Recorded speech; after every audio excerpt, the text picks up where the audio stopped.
The guards thought they had everything under control. Maximum security, concrete walls 20 feet thick, armed sentries at every checkpoint.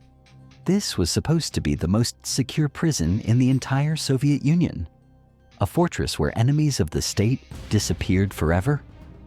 But on a cold October morning in 1962, 3 men were about to prove that no cage could hold the human spirit. What happened next would expose the cracks in an empire that claimed to be unbreakable. It would embarrass the KGB, shock the Kremlin, and send ripples across the Iron Curtain. This wasn't just any prison break. This was a calculated assault on Soviet pride that would make headlines around the world and force a superpower to confront an uncomfortable truth about its own system. The Vladimir Central Prison stood like a monument to Soviet power. Built in the 19th century and perfected by Stalin's regime, it housed political prisoners, dissidents, and anyone who dared to challenge the Communist Party. The walls had witnessed decades of suffering, broken dreams, and shattered hopes. But they had never witnessed anything quite like what was about to unfold. Inside these walls lived men who refused to surrender their dignity. Political prisoners who had been sentenced to decades behind bars for the crime of thinking differently. Among them were 3 individuals whose names would soon become synonymous with defiance. Their backgrounds couldn't have been more different, yet their shared determination would bind them together in one of the most audacious escape attempts in modern history. The first was a former military officer who had questioned orders he considered immoral. The second, an intellectual who had written essays criticizing the government's treatment of minorities. The third, a young factory worker who had organized protests for better working conditions. Each had been branded an enemy of the state. Each had been told they would die within these walls. Each refused to accept that verdict.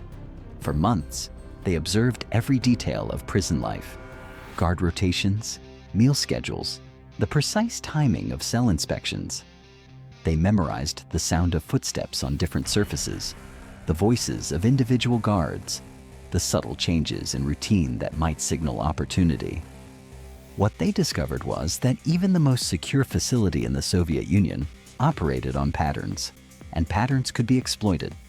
The prison administration believed their security was flawless.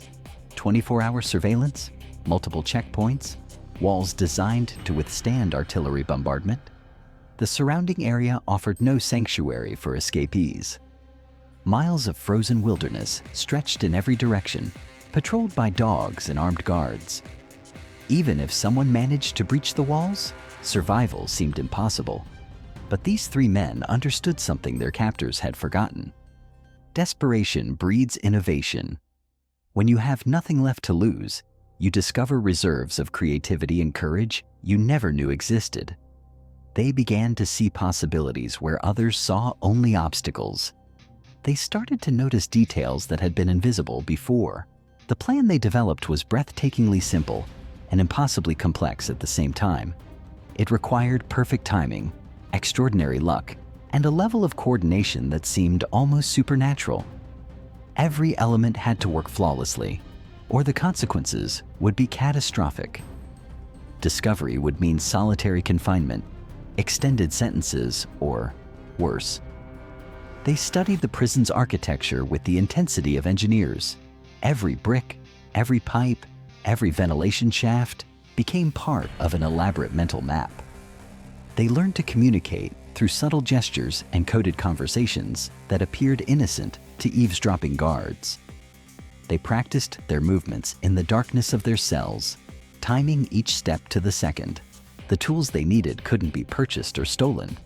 They had to be improvised from the most ordinary objects. A spoon became a digging instrument. Threads pulled from uniforms became rope.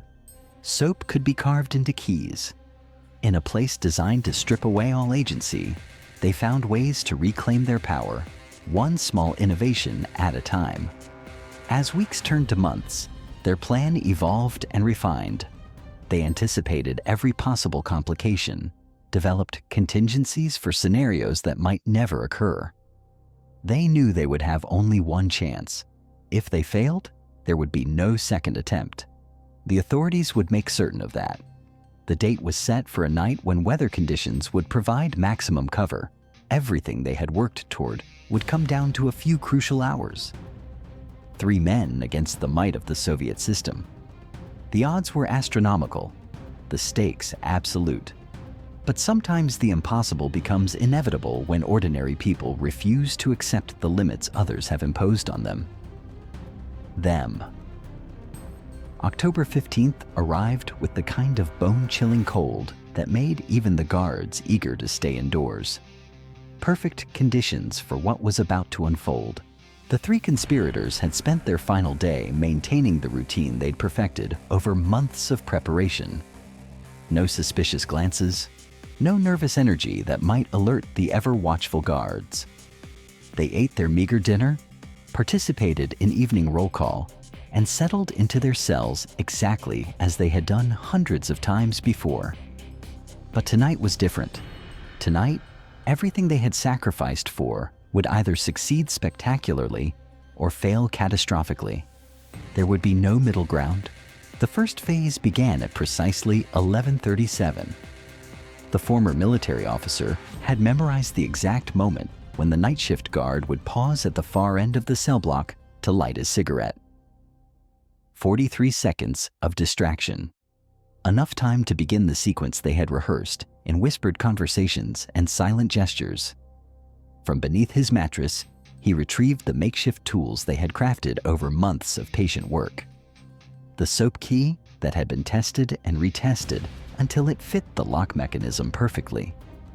The rope woven from threads so carefully removed that no guard had noticed the gradually thinning uniforms.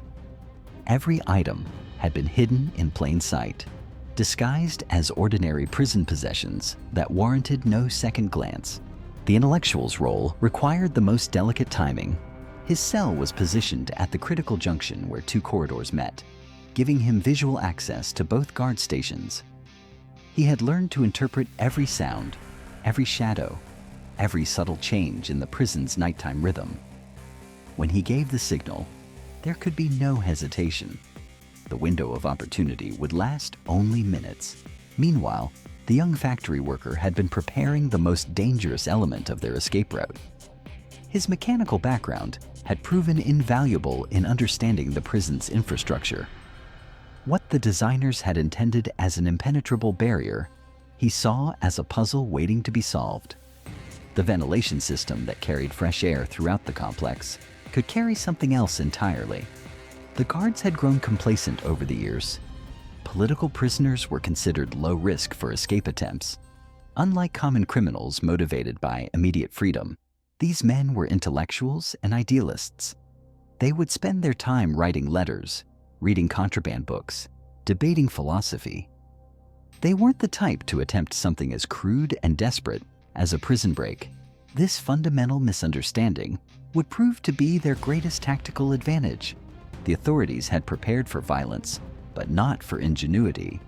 They had secured the obvious routes while leaving the impossible ones unguarded. After all, who would attempt to escape through a heating duct barely wide enough for a grown man to crawl through? The escape that followed would expose the Soviet Union's greatest weakness, their belief that fear alone could crush the human desire for freedom. These 3 men didn't just break out of prison, they shattered the myth of an invincible system. Their story reminds us that sometimes the most powerful act of rebellion isn't violence or revolution, but simply refusing to accept that your cage is permanent.